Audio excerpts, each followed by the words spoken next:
अयोध्या का चंदा चोरी का जो मामला है वो खुल करके सामने आया है, तब से विपक्ष अपने घड़ियालू आंसू बहाते थक नहीं रहा। लेकिन दोस्तों, जैसे ही कृष्ण जन्मभूमि की बात आती है तो आखिर विपक्ष यहाँ चुप्पी क्यों साध लेता है? इसी दो मुहा चेहरे को लेकर के योगी आदित्यनाथ ने विपक्ष को आड़े हाथे ले लिया है।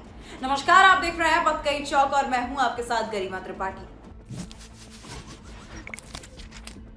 दोस्तों, अयोध्या में जो चंदा चोरी का मामला खुल करके हम सबके बीच सामने आया वो सच में दुखदाई है। इसका समर्थन हम या आप कोई भी नहीं करता और उत्तर प्रदेश की सरकार भी नहीं करती। खैर दोस्तों, जैसे ही उत्तर प्रदेश में ये अयोध्या का चंदा चोरी का मामला आया, विपक्ष को लगा कि भाई इससे अच्छा मुद्दा अब हमें नहीं मिलेगा। विपक्ष को जैसे ही खबर लगी कि अरे भाई, अयोध्या में भव्य राम मंदिर बनने के बाद इस तरह की चंदा चोरी का मामला सामने आया, विपक्ष ने सरकार को घेरने की कोशिश शुरू कर दी। लेकिन दोस्तों, शांत बैठे योगी बाबा ने अपना दिमाग लगाना शुरू कर दिया था। देखते ही देखते अचानक खबर आई कि अयोध्या में चंदा चोरी मामले को लेकर के अब प्रशासन सख्त हो गई और उसके बाद से एसआईटी की टीम गठित कर दी गई है और एसआईटी अपनी जो कार्रवाई है वो शुरू कर रही है। और देखते ही देखते एसआईटी ने अपना पूरा कार्य जो है वो शुरू कर दिया और समय रहते ही कई ऐसे नाम खुल करके हम सबके बीच सामने आ गए, जिसको लेकर के दूध का दूध और पानी का पानी हो गया कि आखिरकार अयोध्या में भव्य राम मंदिर में आखिर चंदा चोरी का ये मामला, जो पैसे का हेरफेर है, वो कैसे होता था। खैर दोस्तों, अगर हम विपक्ष की बात करें तो विपक्ष ने एसआईटी की टीम जो गठित की गई थी उस पर भी अनाप शनाप बकना शुरू कर दिया था। लेकिन इस बार योगी आदित्यनाथ ने ठान ही लिया था कि वे इस बार तो विपक्ष को नहीं छोड़ेंगे। अयोध्या में जिस तरह भव्य राम मंदिर में चंदा चोरी का मामला सामने आया वो हम सभी के बीच था, लेकिन जिस तरह से योगी आदित्यनाथ ने विपक्ष को इसके बाद से घेरना शुरू किया, एक के बाद एक ऐसे ऐसे बयान दिए जिसके बाद से विपक्ष की तरफ से चुप्पी छा गई। उन्होंने समाजवादी पार्टी को कार सेवकों पर गोली चलाने वाले उनके पुराने काले दिन याद दिला दिए।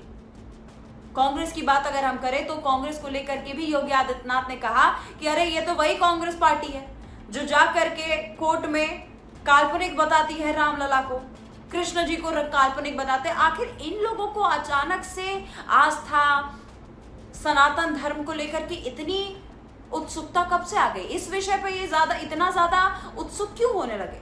सबको समझ में आता है कि आखिर किस लिए ये सारी चीजें विपक्ष कर रहा है। खैर दोस्तों, मामला यही शांत नहीं हुआ। योगी आदित्यनाथ का एक और बयान खुल करके सामने आया, जहां उन्होंने ये बात कहा है कि अयोध्या में तो भव्य राम मंदिर बन करके तैयार हो गया है। एक बार आप जरा अब कृष्ण जन्मभूमि की तरफ भी रुख अपना लीजिए, क्योंकि अगला नंबर उसी का है। इसको लेकर के जैसे ही ये मामला सामने आया दोस्तों, समाजवादी पार्टी की तरफ से या यूं कह लें कि कांग्रेस की तरफ से बिल्कुल चुप्पी छा गई। किसी ने कुछ भी नहीं कहा, ना उनके कोई भी नेता की तरफ से इसको लेकर के कोई बयान आ रहा है। तो अब यहाँ पर जनता पूछना चाहती है कि अखिलेश जी, आखिरकार आप जिस रामलला की भव्य राम मंदिर में दर्शन करने आप नहीं पहुंचे, लेकिन चंदा चोरी का मामला जब सामने आया तो वहां पर आप बहुत बेबाकी से सामने फ्रंट फुट पर आकर के बोलने लगे। लेकिन अब जैसे ही कृष्ण जन्मभूमि की बात आ रही है तो आप वहां पर शांत क्यों हो जा रहे हैं?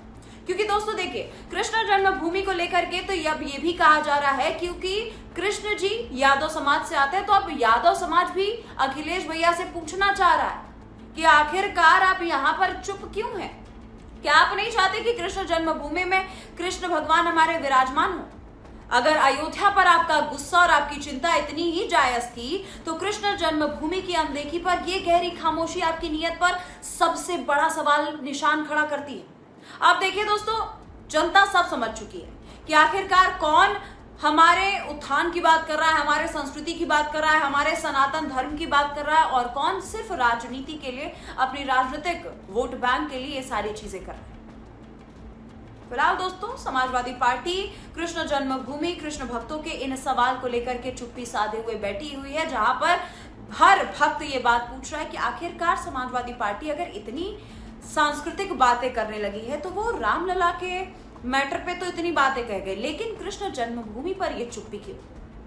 और इन्हीं तमाम सवालों के साथ मुझे दीजिए इजाजत। आपका इस विषय में क्या राय है, कमेंट सेक्शन में लिखना मत भूलिएगा। आप देख रहे थे बतकई चौक, मैं हूं गरिमा त्रिपाठी। नमस्कार।